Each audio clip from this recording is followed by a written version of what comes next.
শনাক্ত 4.5 লাখ ছাড়ালো। করোনায় আরো 32 জনের মৃত্যু। লকডাউন নয়, কঠোর হবে সরকার। মানসিক রোগে ভুগছেন 2 কোটিরও বেশি মানুষ। চিকিৎসার জনবল ও অবকাঠামো অপ্রতুল বলছেন বিশেষজ্ঞরা। করোনায় বেড়েছে নির্যাতন। 9 মাসে 1350 ধর্ষণ। প্রতিরোধে দ্রুত আইন প্রয়োগের পরামর্শ। ফের বিশ্বের নেতৃত্বে যুক্তরাষ্ট্র, বললেন বাইডেন। গোয়েন্দা তথ্য জানাবেন ট্রাম্প।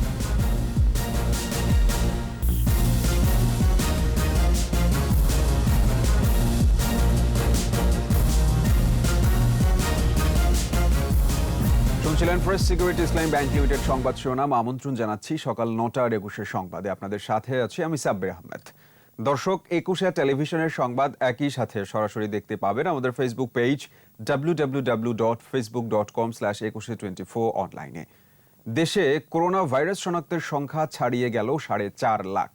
24 ঘন্টায় ভাইরাস আক্রান্ত হয়ে মৃত্যু হয়েছে আরো 32 জনের। এ নিয়ে মোট মৃত্যু হয়েছে 6,448 জনের।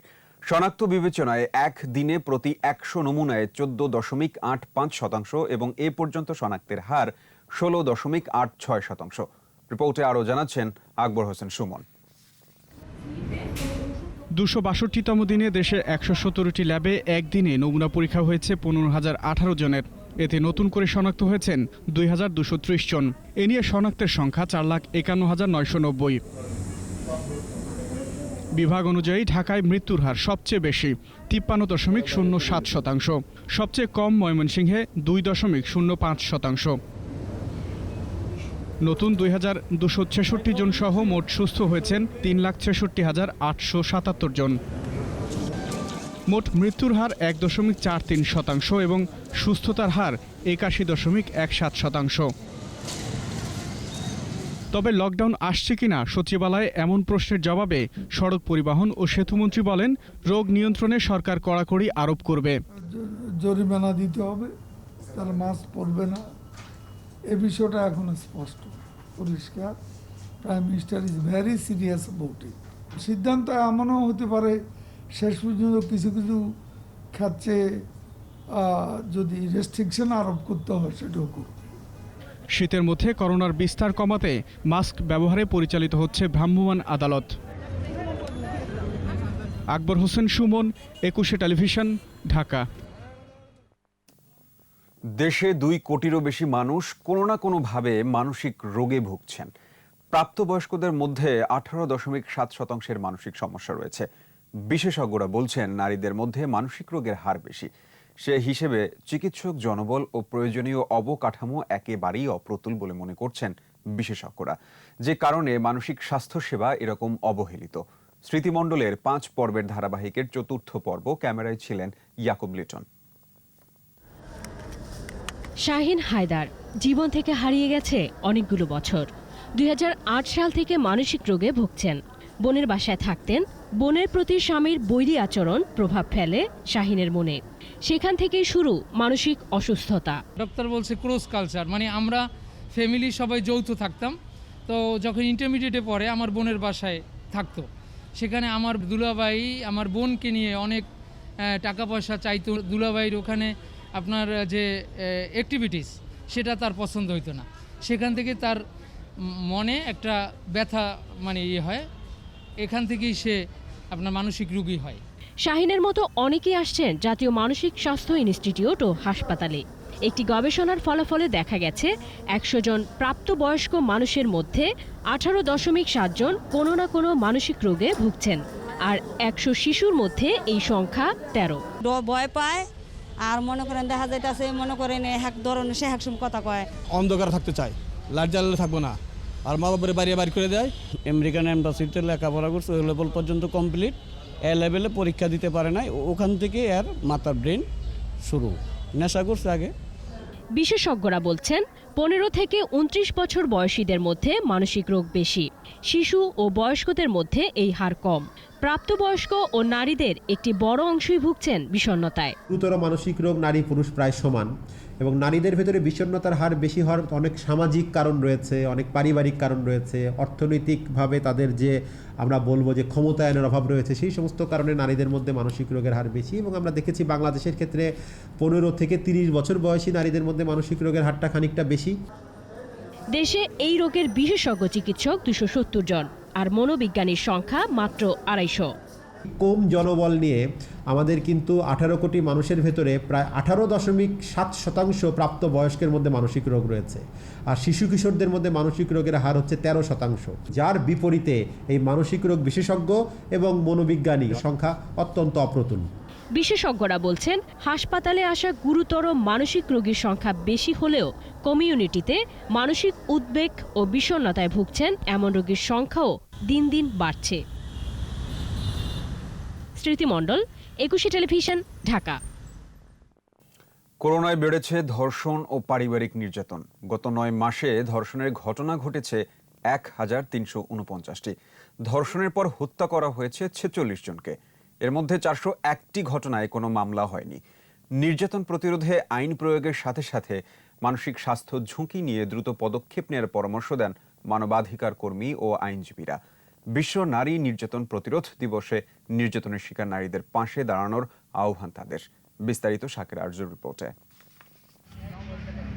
গত 21শে নভেম্বর মাগুরার জাগলা গ্রামে স্বামীকে গাছের সাথে বেঁধে স্ত্রীকে দলবদ্ধ ধর্ষণের অভিযোগ উঠেছে। এ ঘটনায় ভুক্তভোগী নারী নিজেই অজ্ঞাত 5 জনকে আসামি করে মাগুরা সদর থানায় মামলা দায়ের করেন। করোনায় সামাজিক ও পারিবারিক নির্যাতন বাড়ছে সমাজে। স্টেপ স্টুয়ার্টের অনুসন্ধানে গত 9 মাসে ধর্ষণের ঘটনা ঘটেছে 1349টি। ধর্ষণের পর হত্যা করা হয়েছে 46 জনকে। দলবদ্ধ ধর্ষণের ঘটনা ঘটেছে 277টি। এর মধ্যে 2টি ধর্ষণের ঘটনা পুলিশের নামে অভিযোগ রয়েছে। ধর্ষণের 401টি ঘটনায় কোনো মামলা দায়ের হয়নি।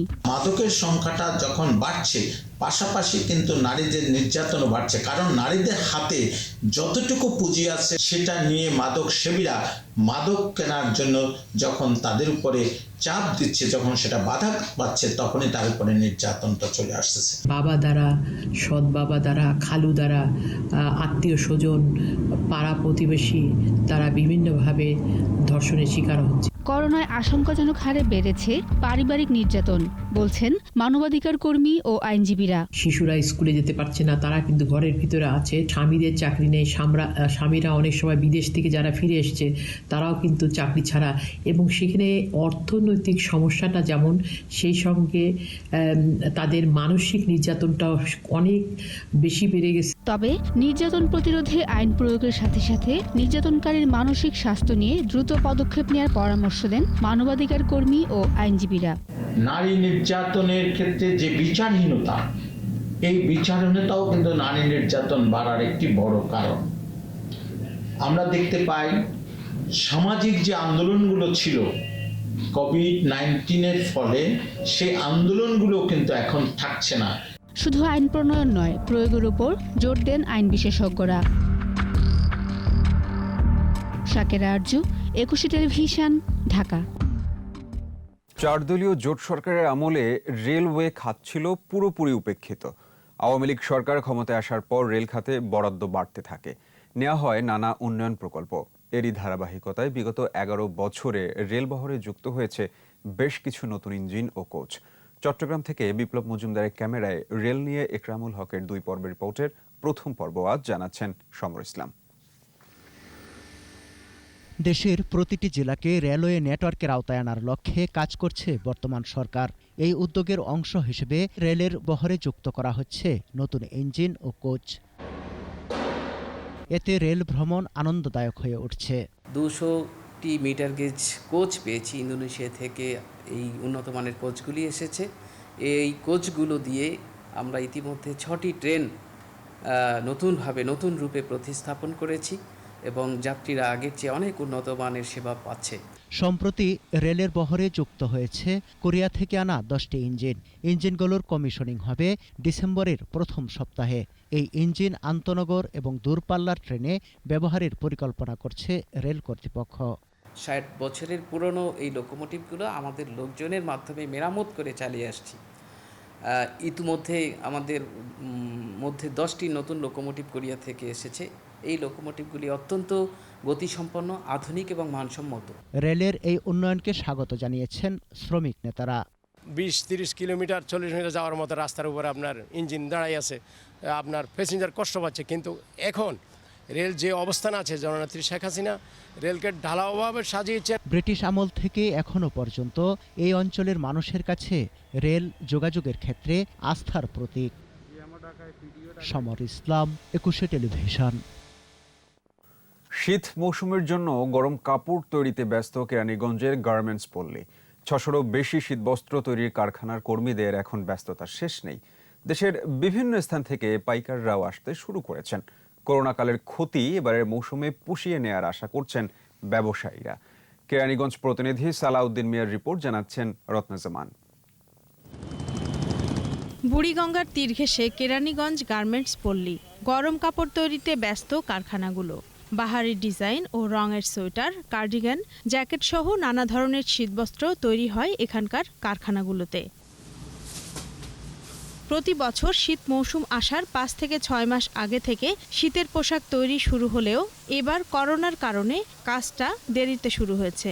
তাই শ্রমিকদের কাজের চাপটাও অনেক বেশি। কাজের অনেক চাপ। আমরা সকাল 8টা থেকে রাতের 2টা পর্যন্ত একটানা বিরতিহীন কাজ করতেছি। 2 মাস করোনার ভিতরে কাজ কাম করতে পারি নাই, অনেক কষ্ট হয়েছে। এখন তো অনেক কাজের চাপ। দেশের বিভিন্ন প্রান্ত থেকে আসা পাইকাররা বলছেন, বাহারি ডিজাইন, সেই সাথে পণ্যের গুণগত মান এবং দাম কম হওয়ায় এই গার্মেন্টস পল্লীতেই আসেন পাইকাররা।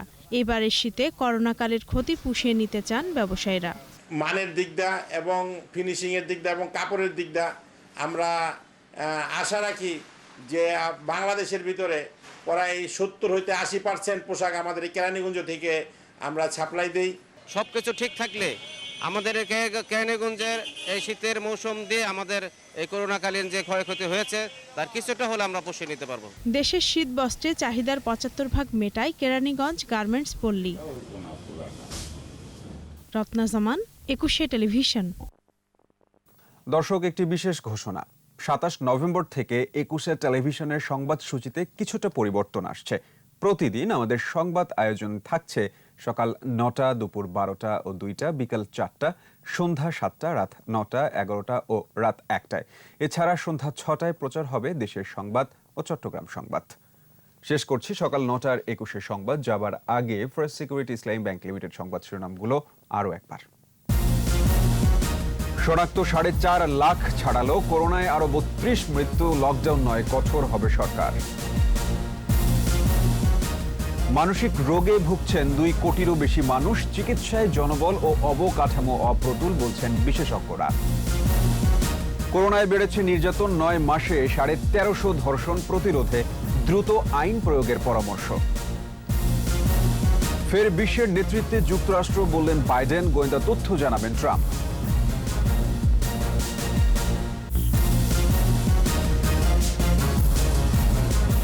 দর্শক, সর্বশেষ খবর জানতে ডায়াল করুন 202 নম্বরে, আর ভিজিট করুন 21tv.com এই ওয়েবসাইটে। এছাড়া ফেসবুকে ভিজিট করতে পারেন facebook.com/2124 অনলাইনে। এতক্ষণ সাথে থাকার জন্য সবাইকে ধন্যবাদ। পরবর্তী সংবাদ বেলা 11টায়। দেখার আমন্ত্রণ রইল। স্বাস্থ্যবিধি মেনে চলুন, সুস্থ থাকুন, সাথী থাকুন।